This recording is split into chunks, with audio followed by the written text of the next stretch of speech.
There are countless of overhyped and overused VSTs out there. At the same time, there are some real gems that many producers actually overlook, and the plugin we're talking about today is one of them. Now I'm talking about Icons by Toneworks Audio, which is a creative multi-effect plugin that has a pretty interesting approach. Okay, so short disclaimer before we get into the actual video. I reached out to Toneworks Audio asking for an NFR code for this video, just because it's super expensive to get new VSTs and sample packs all the time to review them on this channel, so getting them discounted or free is definitely helpful. Now while they didn't want to provide me with a free license, they still provided me with a 50% discount code for making this video. That being said, you're still gonna see my 100% honest opinion on what I think about the plugin. I do have things to criticize and you're gonna hear them later on in the video. Still, I wanted to tell you, just because I want to be transparent with you. But now, let's finally check out the plugin.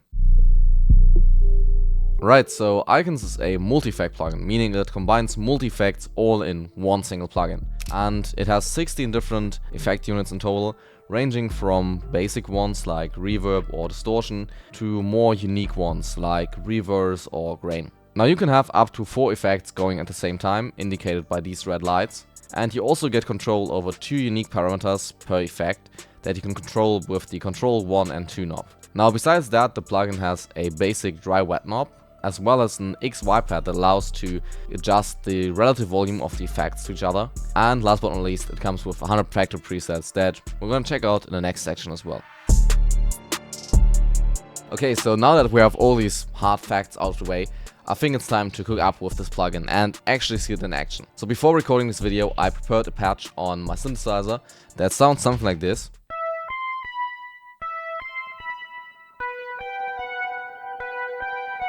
So that sounds pretty dope already, and I'm just gonna record the line in, and then I'm gonna add Icons and see what it can do.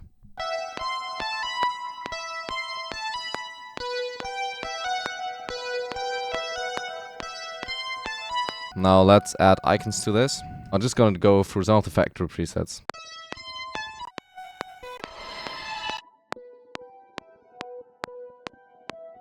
Now as you can hear, Icons basically adds either a grain layer or some sort of new layer to the melody, or it actually transforms the melody entirely by filtering it and pitching it a little bit. So it really gets a pretty unique effect that I usually just hear with, hardware effects. Now before we move on, I do want to EQ this a little bit, because I feel like there's a lot of, too much highs in there.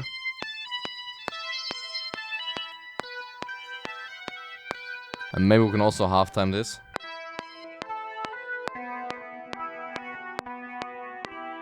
Okay, crazy idea. Let's actually add another Icons to this track.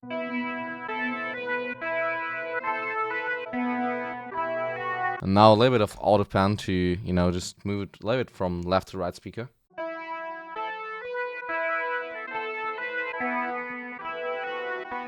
And maybe even some reverb. It's been a minute since I processed one layer that heavily.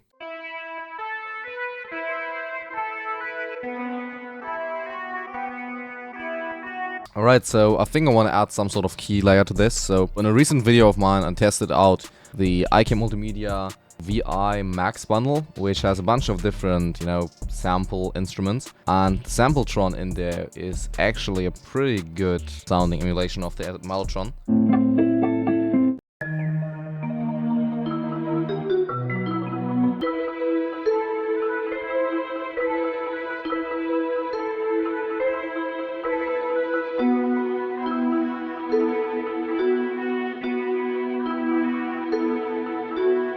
I think this could definitely also use some EQ.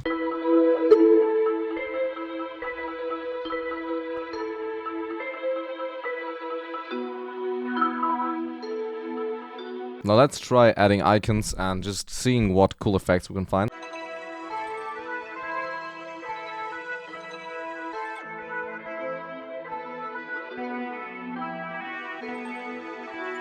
I think the next thing we definitely gotta add is that fat sub bass. So let's quickly grab one from my 2025 stash kit. Still working on this kit, but the name is 2025 stash kit, so hopefully comes this year. So let's put on Portamento.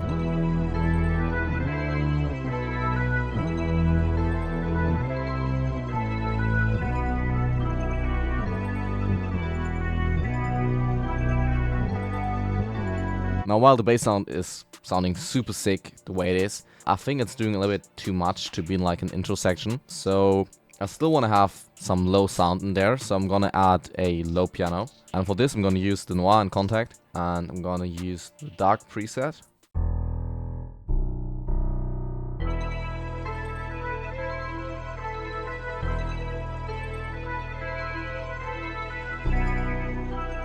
Now, a tip when you're using a real instrument like a grand piano and you're not playing it in, something that helps to make it a little bit more realistic, you know, besides the velocity and all that stuff, is by leaving like a short gap between all the low notes. Because if you imagine a player that plays in something like this live, he always has to take a short pause from getting from the one note to the other note.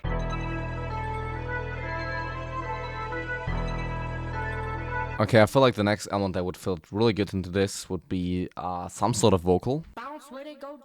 It's my bloodline. It's my bloodline to keep me strong. Oh, Lord. Can't fall now, I can't move wrong. Now, I think it could sound super cool if we made like a second part that's a lot more processed, and plugin perfect for that is actually Icons, I think. So let's try it out.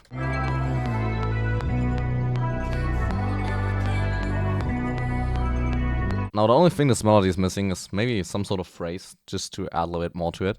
And I think then we can definitely move on to the drums. This thing is coming out super hard. Or maybe let's grab like a real accent.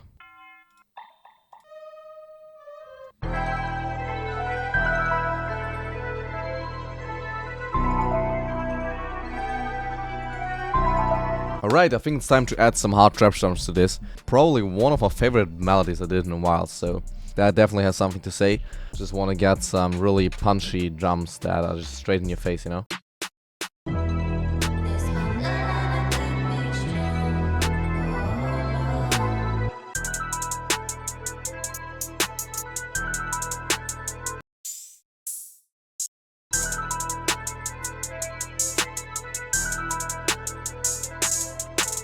And right there, we're gonna add in a snare roll. Now we just need a hard-hitting 808 as well.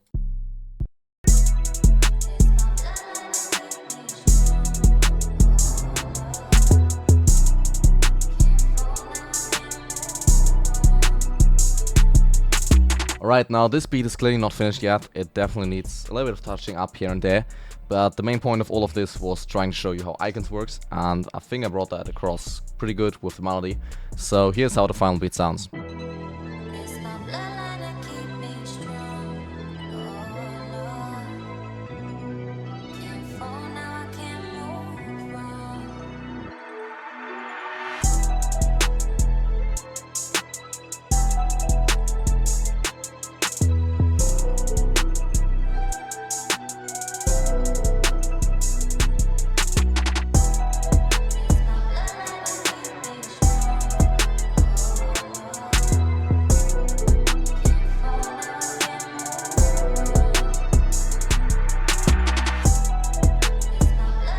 I mean, you've seen it in Cookup, just judge for yourself. But if you're interested in my opinion, here it is. First off, I don't think that this plugin is doing anything extraordinary that has never been done before. But I think it takes the idea of a multi-effect plugin and executes it in a really good way that also is visually quite appealing. Now I have to say that the sound quality of the individual effects really surprised me. Of course, if I'm looking for something like just a reverb, I'm gonna use a dedicated plugin for that. But especially the more creative effects, they really bring Icons to shine. The factory presets are pretty good as well, all 100 of them. So even if you're not the person to, you know, design your own patches, they'll probably light up a new spark of creativity for you. Something I also like is the randomize feature.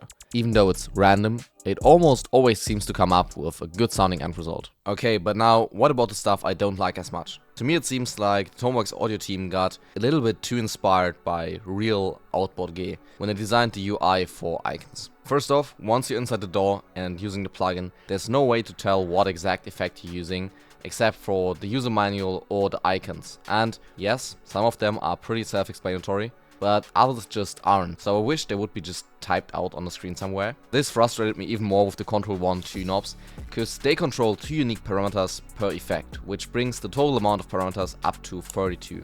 And memorizing them is just not easy. Like, please just replace that Control 1 and 2 text with the parameter you're changing, depending on the effect you have selected. Now, the last thing that, in my opinion, is really not that user-friendly and kind of counterintuitive at the beginning is the way the effect combinations are limited. Like, I get that I can't use unlimited amount of effects with this plugin, and they're limited to 4, which is totally fine. But the way the effects are grouped together just doesn't really make sense to me. Like, why can't I just select 4 effects that I like and use the combination of those 4? Why am I limited to 1 effect from each group?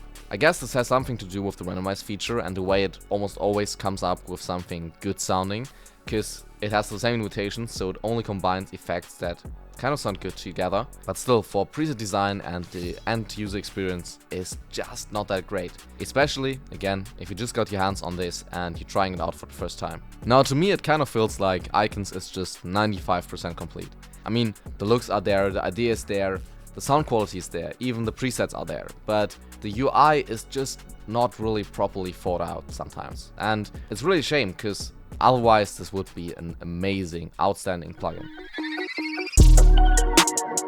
Now, while these issues really made me struggle when I first started using Icons, I found that the more I used it, the more I've kind of got used to it. And maybe, just maybe, we can get a fix in a future software update. That would be huge. Now, if you want to get Icons right now, the price is $49.99. And the listed full price is at $69.99. Even though I've never seen it that high, so I'm guessing it's just a marketing gimmick to push sales a little bit. Now, $50 for a single effect unit like this is kind of in the middle ground when it comes to pricing. I would say if you get this thing for $35, it's definitely at good value. Maybe just wait for a sale. Or if you really see the potential of using this, then $50 is definitely a fair price as well. Especially because Toneworks Audio is a small company with no big money behind them, so I guess it's worth to support them. That being said, I'm looking forward to the next release of Toneworks, just seeing what they come up with. And yeah, I hope you guys enjoyed this video. See you in the next one. Bye.